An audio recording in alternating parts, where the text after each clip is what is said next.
नमस्कार। स्वागत है आप सभी का देश देशांतर में। मैं हूं प्रीति सिंह। कोरोना को लेकर या कहें कोविड-19 को लेकर हमारी लड़ाई जारी है और देश में 18 साल से ऊपर के सभी लोगों का वैक्सीनेशन भी जारी है। कोविड-19 के वर्तमान संकट से उबरने के लिए लोगों का टीकाकरण करना ही एकमात्र रास्ता है। भारत, एक तरह से हम देखें तो वो दुनिया का सबसे बड़ा वैक्सीन निर्माता देश है और हमें न केवल भीतर से बल्कि बाहर से भी संसाधन और सहायता मिल रही है। और आने वाले दिनों में जो वैक्सीनेशन है उसकी रफ्तार में और तेजी आने की भी उम्मीद है। अच्छी बात इन सबके बीच ये है कि जो लोग वैक्सीन लगवा रहे हैं उन्हें इस वायरस से बेहद अच्छा बचाव देखने को मिल रहा है और ये देखने को मिल रहा है कि वैक्सीन ही इस वायरस के खिलाफ बहुत अच्छे से काम कर रही है और यही एक तरह से हमें सबसे कारगर हथियार के रूप में दिख रही है। कोरोना महामारी पर नियंत्रण के लिए भारत ही नहीं, दुनिया के कई देशों में टीकाकरण अभियान चल रहा है। इससे जुड़ी सूचनाएं और सुझाव कई बार हो सकता है आपको पेचीदा लगे, लेकिन कुछ ऐसे बुनियादी तथ्य हैं जो आपको ये समझने में मदद करेंगे कि वैक्सीन क्यों सबसे कारगर मानी जा रही है और आखिर ये काम कैसे कर रही है। और इन्हीं पहलुओं पर चर्चा आज हम करेंगे और इस पर चर्चा के लिए दो बेहद खास मेहमान मेरे साथ जुड़े हुए हैं। मेरे साथ है doctor Rajesh Malhotra, chief trauma centre Covid facility AIIMS Delhi. साथ ही मेरे साथ है डॉक्टर एन के वशिष्ठ, जो कि रिटायर्ड कर्नल भी हैं और अभी डीन है Chirayu medical college and hospital Bhopal. आप दोनों मेहमानों का बहुत बहुत शुक्रिया मेरे साथ इस चर्चा में जुड़ने के लिए। डॉक्टर मल्होत्रा, पहले आपसे शुरुआत करूंगी और पहला जो सवाल है, जो यही बुनियादी सवाल है, उस पर मैं चाहूंगी आप बताएं हमें कि जो कोविड के खिलाफ हमारी लड़ाई है, ये जारी है और इस जंग में क्यों वैक्सीन को ही या कहें ज्यादा से ज्यादा वैक्सीनेशन को ही सबसे कारगर हथियार माना जा रहा है, क्या वजह? जी प्रीति, पहली बात तो ये है कि वैक्सीन इन्फेक्शियस डिसीजेज से बचाती है। इसका तो प्रूफ है ही है। जब हम पैदा होते हैं तो एक लंबी लिस्ट होती है जो वैक्सीनेशन की हम न्यूबॉर्न को देते हैं, जिसकी वजह से आज हम जानते हैं कि पोलियो, स्मॉल पॉक्स, मीजल्स ये सब बहुत अनकॉमन हो गई है। तो जहाँ तक वैक्सीन का सवाल है, वैक्सीन प्रूवन टूल है अगेंस्ट इन्फेक्शन, हमें बचाने के लिए इन्फेक्शन से। बात रही कोविड की। नाउ कोविड-19 में वैक्सीनेशन का बहुत खास महत्व है। एक, क्योंकि ये नई बीमारी है, ठीक है।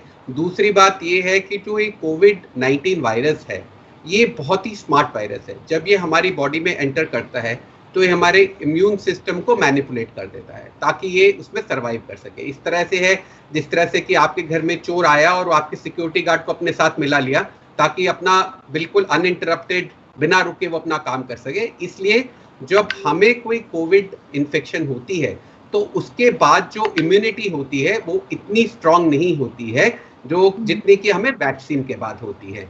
तीसरी बात ये है कि जो वैक्सीनेशन है वो एक तरीका है ट्रांसमिशन रोकने का। एक तो हो गया, हम जानते हैं कि सोशल डिस्टेंसिंग हो गया, मास्क हो गया, हैंड हाइजीन हो गया, लेकिन जो चेन ऑफ ट्रांसमिशन है वो तभी रुक सकती है जब एक व्यक्ति दूसरे व्यक्ति को ये फैला नहीं सके। तो अगर मान लीजिए मुझे कोविड हो गया और मेरे आसपास सभी लोग वैक्सीनेटेड हैं और मैं उनको इन्फेक्ट नहीं कर पाता, तो वो अपने आप में चेन ऑफ ट्रांसमिशन ब्रेक हो जाएगी।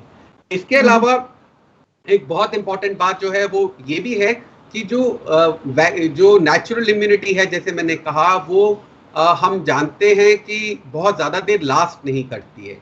लेकिन जब हम एक बार वैक्सीनेशन करते हैं और उसके बाद उसका बूस्टर डोज देते हैं तो जो इम्यून रिस्पॉन्स होती है वो बहुत ही मजबूत होती है। सो कोविड से लड़ने के लिए जब तक हमारी वैक्सीनेशन की स्पीड जो है इन्फेक्शन से तेज नहीं होगी तब तक काबू नहीं आएगा। एक और बहुत इंपॉर्टेंट बात है कि जितना भी ये वायरस एक व्यक्ति से दूसरे व्यक्ति में फैलता है उतना ही उसमें म्यूटेशन के चांसेस बढ़ते जाते हैं, क्योंकि जब ये एक व्यक्ति से दूसरे व्यक्ति में जाता है और वहां मल्टीप्लाई करता है, फिर तीसरे आदमी में जाता है, वहां मल्टीप्लाई करता है, जितनी ज्यादा बार मल्टीप्लाई करता है उतनी ज्यादा बार उसमें गलती होने का चांस रहता है और उसी को हम म्यूटेशन कहते हैं।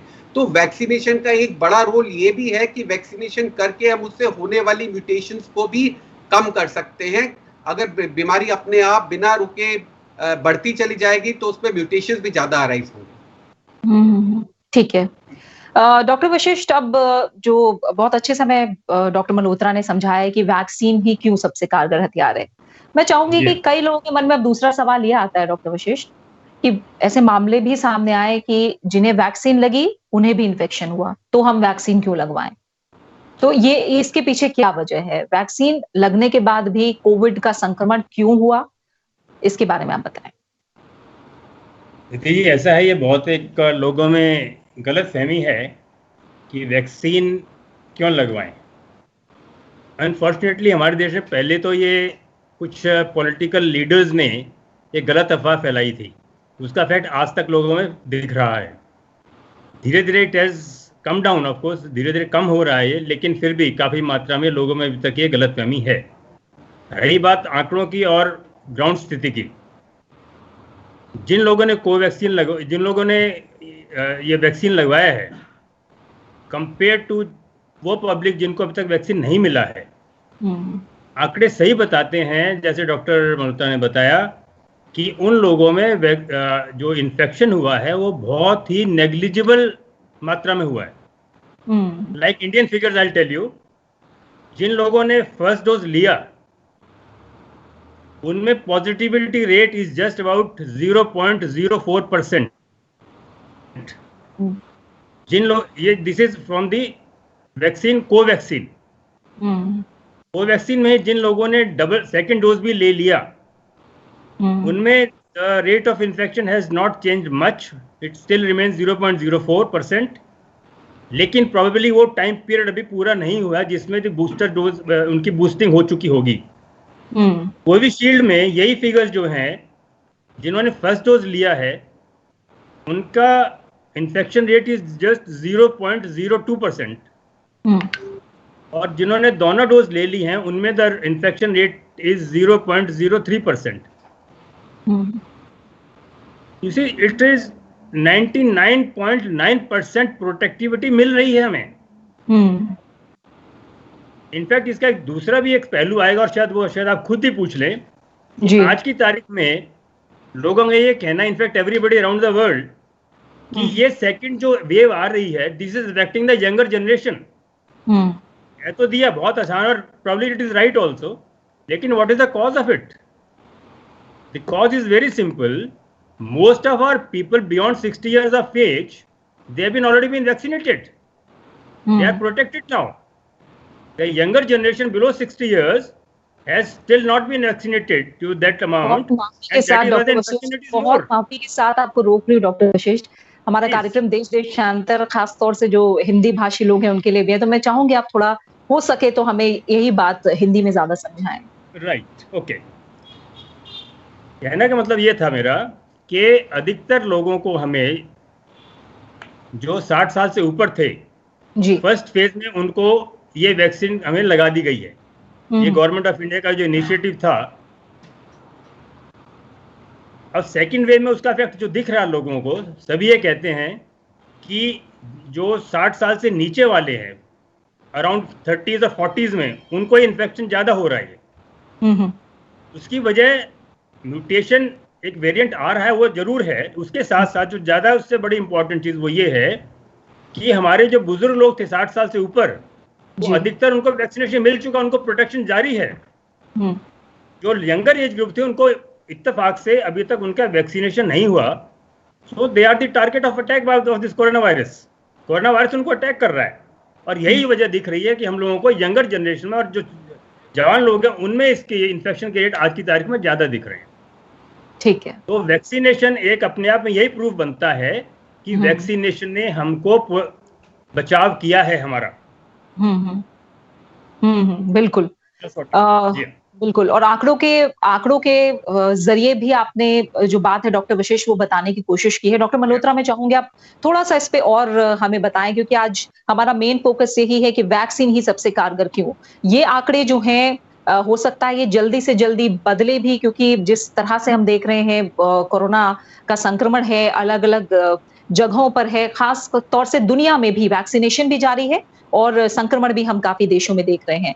तो इसे लेकर और आप इसके समर्थन में और क्या कोई आंकड़े पेश करेंगे, या कोई और ऐसे फैक्ट्स हैं, तथ्य हैं जो आप सामने रखना चाहेंगे वैक्सीनेशन के असर को लेकर, वैक्सीन के असर को लेकर? जी प्रीति, तो पहली बात तो ये है कि बड़ी खूबसूरती से डॉक्टर वशिष्ठ ने बताया। देखिए, हमने ये बात कही और बहुत जगह पे ये देखी गई कि वैक्सीनेशन होने के बाद संक्रमण बढ़ गया। वो इसलिए एक कारण तो ये था कि बहुत से लोग वैक्सीन लगवा के लापरवाह हो गए कि अब हमें तो हो नहीं सकती है, तो हम कुछ भी मास्क ना पहने, दूरी ना बनाए सामाजिक, और वो सब नहीं करें, हैंड हाइजीन नहीं करें। जबकि जैसे कि हम जानते हैं कि पूरी तरह से संक्रमण 100% ये या 100% नहीं रोक सकता है आपको। ये जो वैक्सीनेशन है ये आपको बचाता है सीरियस बीमारी से। आप बहुत ज्यादा बीमार ना हो, आपको आईसीयू में नहीं जाना पड़े, आपकी मृत्यु नहीं हो जाए, लेकिन आप फिर भी इन्फेक्ट हो सकता है कि आप एसिम्प्टोमेटिक हो, आपको कोई लक्षण ना आए, और उसमें तो आप और ज्यादा लोगों में फैला सकते हैं क्योंकि आपको पता ही नहीं है कि आप इन्फेक्शन से ग्रसित हो चुके हैं। तो ये बात जो एक है कि एक तो कि वैक्सीन के बाद भी सारी प्रिकॉशन रखना है अगर संक्रमण को रोकना है तो। दूसरी बात जो बड़ी खूबसूरती से जैसे मैंने कहा डॉक्टर वशिष्ठ ने बताई, देखिए अब जो है कहते हैं दूसरी वेव में जवान लोग ज्यादा अफेक्ट हुए, और मैं बिल्कुल ये मानता हूं डॉक्टर वशिष्ठ की बात कि अब जवान लोग इसलिए अफेक्ट हो रहे हैं क्योंकि जो बूढ़े लोग हैं वो या बड़े लोग जो हैं वो ज्यादातर वैक्सीनेट हो चुके हैं। तो ये एक और प्रूफ है, ये सबूत है कि वैक्सीन काम करती है। और अगर आप और आगे बढ़ा के लेके चले तो लोग कहते हैं कि अगर जो तीसरी वेव होगी उसमें बच्चे बहुत प्रभावित होंगे, बच के रहे, बच्चों को बचा के रहे, आपने सुना होगा जी। वही कारण है उसका भी, क्योंकि बच्चों की वैक्सीनेशन सबसे बाद में होनी है। जैसे जैसे जनसंख्या का जो हिस्सा वैक्सीन से अपना सुरक्षित होता जाएगा, वैसे वैसे वायरस जो है वो दूसरे अपने शिकार ढूंढेगा और उन लोगों को ढूंढेगा जिनको अभी वैक्सीन नहीं लगी है। तो एक तरह से हम वही बात कह रहे हैं कि इसमें कुछ हमें अब प्रमाण देने की आवश्यकता नहीं है कि वैक्सीनेशन आपको निश्चित रूप से सुरक्षा प्रदान करती है, और जो वेव आएगी उसमें वो लोग ज्यादा हिट होंगे, ज्यादा प्रभावित होंगे जिनको अभी वैक्सीनेशन नहीं हुई। बाकी आपने एक बात कही कि वैक्सीनेशन के बावजूद भी लोगों को बीमारी हो रही है, तो उसमें 2-3 चीजें का ध्यान रखना बहुत जरूरी है। बहुत से लोग ये बताते हैं कि वैक्सीन लगवाई, उसके 3 दिन बाद 4 दिन बाद बुखार हो गया या 4 दिन बाद इन्फेक्शन हो गई।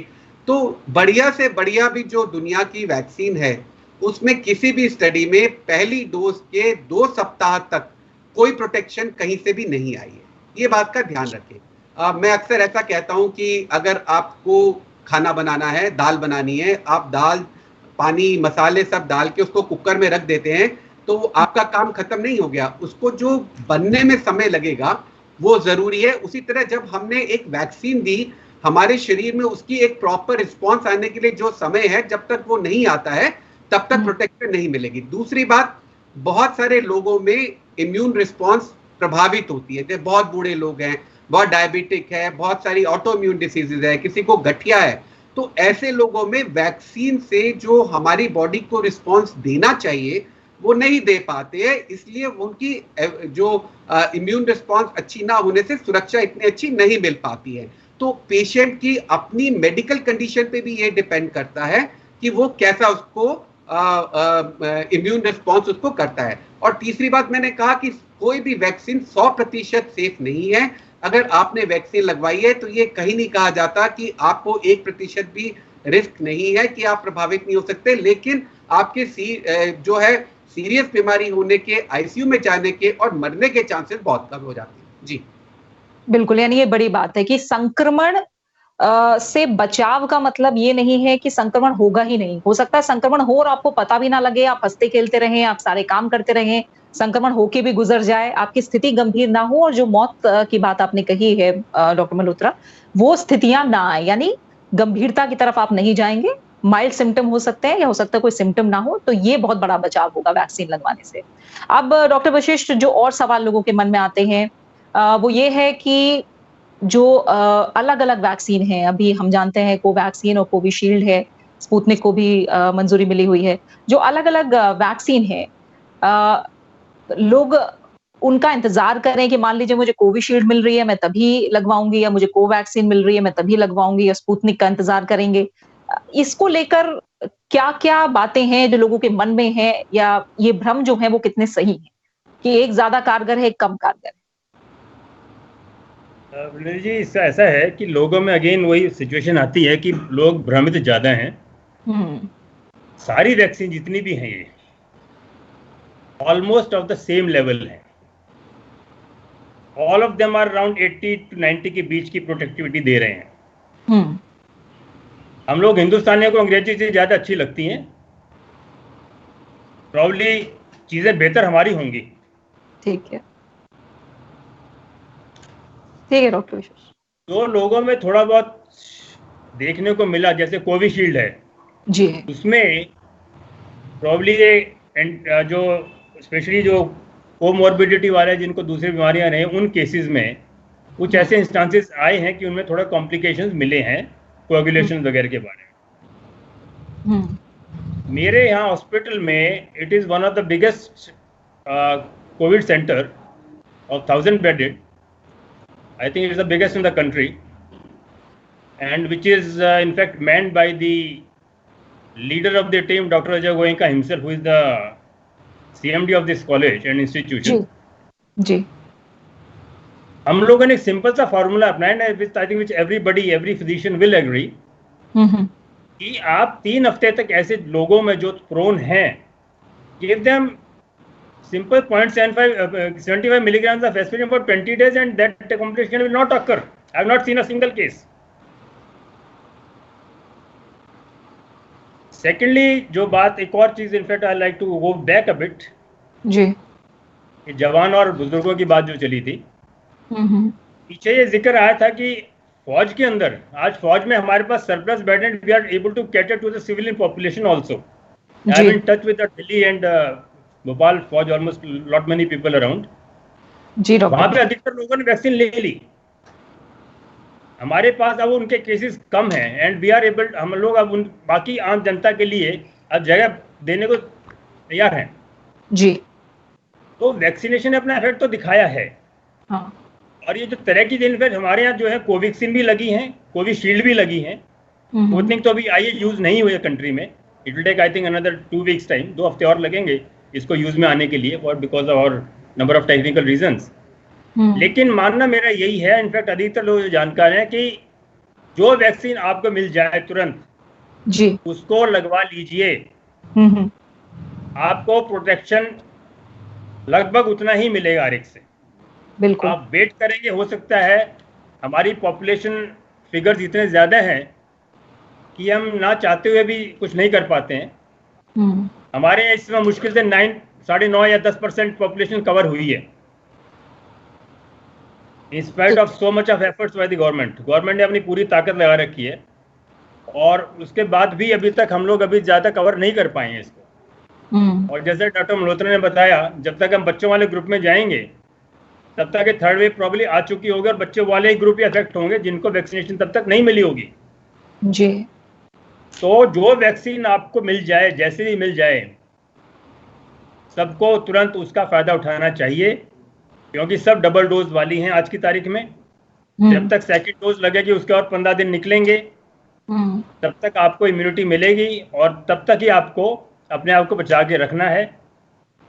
इम्यूनिटी में, पूरी इम्यूनिटी आने में आपको अब लगभग, अगर आज हम लेते हैं 1st डोज और 2nd डोज के बाद 15 दिन देते हैं, इनफैक्ट कोविशील्ड में तो अभी टाइम गैप दे दिया 6 to 8 weeks.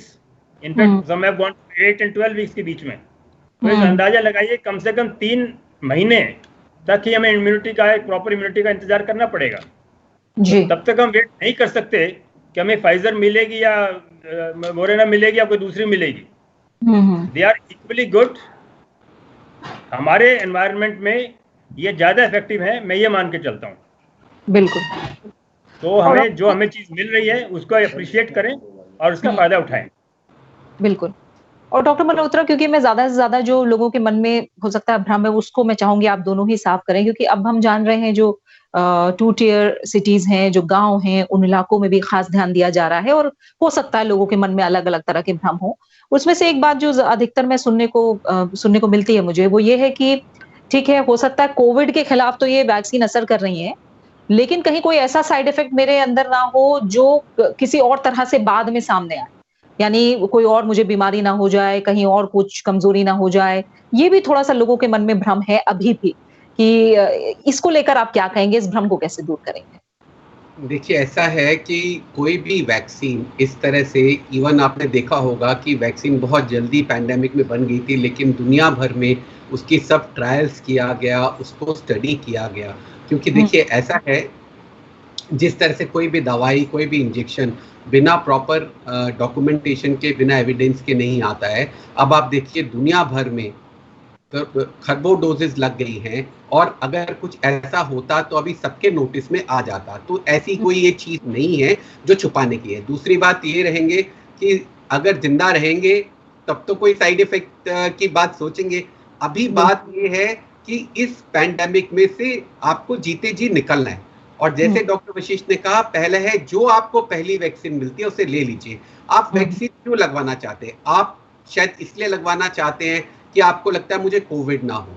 सरकार आपको वैक्सीन क्यों लगाना चाहती है? सरकार आपको इसलिए वैक्सीन लगाना चाहती है कि आप भी सुरक्षित रहे और आपके आसपास के सारे लोग भी सुरक्षित रहे, बीमारी इधर उधर फैले नहीं।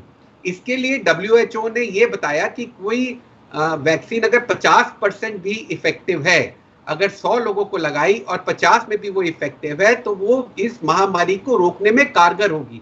और हम तो ये बात कर रहे हैं 75%, 90%, 99%। तो इसलिए उसकी बात में ना पड़े।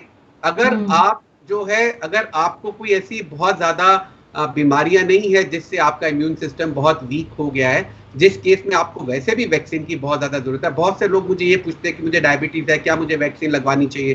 तो मैं उनसे हमेशा यही कहता हूं कि आपको डायबिटीज की वजह से इन्फेक्शन का रिस्क ज्यादा है और आपको ज्यादा सीवियर इन्फेक्शन हो सकती है। तो अगर आपको ये सब बीमारी है तो आप वैक्सीन लगवाने से डरे नहीं, बल्कि आगे बढ़ के वैक्सीन लगवाएं, क्योंकि आपको इसका खतरा ज्यादा है।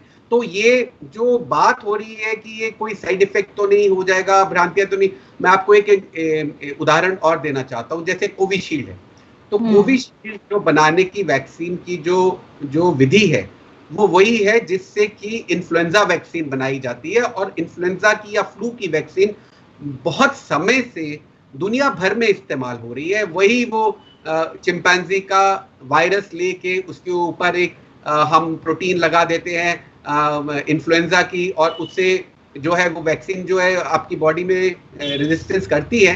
तो ये एक पहले से ही एस्टैब्लिश प्लेटफॉर्म है। एक उदाहरण दिया मैंने। उसी तरह से अगर कोवैक्सीन है तो उसमें किल्ड वायरस है, तो उसमें और कुछ नहीं है। तो वो जो भी कर सकता है उस किल्ड वायरस के या मरे हुए वायरस के प्रति अपनी प्रतिरोधक शक्ति को या प्रतिरक्षा को और ज्यादा मजबूत करती है। लेकिन उसमें इस तरह की कोई प्रोडक्ट नहीं है जिससे कि आपको कोई लॉन्ग टर्म नुकसान हो जाए, और ये सब करके आप अपने आप को ही खतरे में डाल रहे हैं। बिल्कुल, बिल्कुल। और आखिर में डॉक्टर वशिष्ठ, मैं चाहूंगी आप थोड़ा जल्दी से हमें बताएं, बूस्टर डोज को लेकर भी कई लोगों के मन में सवाल होता है। कई ऐसे लोग हैं जिन्हें पहले चरण में, दूसरे चरण में वैक्सीन लग चुकी है, तो कितने समय तक वैक्सीन का असर रहता है? और बूस्टर डोज को लेकर भी हो सकता है कि आगे हमें कुछ सूचनाएं मिले? प्रीति जी, इसका अभी ये एक बहुत ही नई बीमारी है, नई दवाएं हैं, नई प्रोटेक्शन, नई वैक्सीन है जी। एक समय गुजरे, मुश्किल से 1 साल हुआ है इसकी वैक्सीन बने भी, अभी कुछ महीने ही गुजरे हैं। इसका इफेक्ट कितना है, ये एक हवा में फेंकने वाली बातें हैं। अगर कोई कर रहा है आज की तारीख में कि इसका 2 साल का इफेक्ट है या 6 महीने का इफेक्ट है, या जब वो समय गुजरा ही नहीं है तो हम कैसे बता देंगे आने वाले समय आपको उसकी इम्यूनिटी मिल चुकी है? जो समय गुजरेगा, स्टडीज चलती रहेंगी, लॉन्ग टर्म स्टडीज चलेंगी इसके ऊपर। जो समय चलता जाएगा, एक्सपेरिमेंट्स होते रहेंगे, एंटीबॉडीज डिटेक्ट करते रहेंगे, तब पता चलेगा हमें आज तक इस इंसान में एंटीबॉडीज हैं उस समय की बूस्टर डोज ली हुई, तो इसकी इतनी प्रोटेक्टिविटी है। 5 साल के बाद जैसे टेटनस का है, आज हम 5 साल लेके चलते हैं कि टेटनस की हमें बूस्टर डोज पूरे इम्यूनाइजेशन के बाद 5 साल तक प्रोटेक्शन देता है।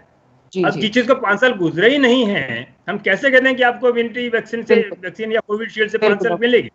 तो ये तो समय ही बताएगा। लेकिन एक मामले हम लेके चलते हैं कि कोई भी, चाहे आपको कोरोना हुआ उससे या कोई भी वैक्सीन मिली है उससे, आज की तारीख हम ये कि एटलीस्ट फॉर नेक्स्ट 6 महीने आप प्रोटेक्टेड हैं। बिल्कुल। अब 6 महीने के बाद जो स्टडीज आएंगी वो बताएंगी कि वेदर आप स्टिल प्रोटेक्टेड है या नहीं, और do we require another booster dose. बिल्कुल। और जो भी स्टडीज अब तक वैक्सीन को लेकर सामने आई हैं, जाहिर तौर पर वो बेहद सकारात्मक हैं और अच्छे संकेत ही दे रही हैं। इसलिए उम्मीद करेंगे हम कि आगे भी जो इसको लेकर स्टडीज जारी रहे, उसमें और अच्छे परिणाम ही देखने को मिले। इसी के साथ समय यही पूरा हो गया है। Doctor Rajesh Malhotra, doctor NK Vashishtha, आप दोनों मेहमानों का फिलहाल बहुत बहुत शुक्रिया मेरे साथ इस चर्चा में जुड़ने के लिए। तो जाहिर तौर पर कोरोना की चुनौती हमारे सामने है और इससे हम लगातार लड़ रहे हैं और हमें ये अच्छे से समझ लेना चाहिए और हम पूरी उम्मीद कर रहे हैं कि इस कार्यक्रम के बाद आपको ये और साफ हुआ होगा और समझ में आया होगा कि कोरोना के खिलाफ वैक्सीन ही सबसे कारगर हथियार है।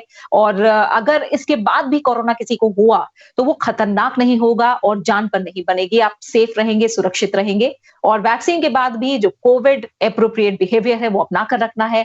मास्क पहनिए, 2 गज की दूरी बनाए रखिए, बार-बार हाथ जरूर धोइए और अपना बेहद अच्छे से ख्याल रखिए। इसी के साथ देश देशांतर में फिलहाल इतना ही।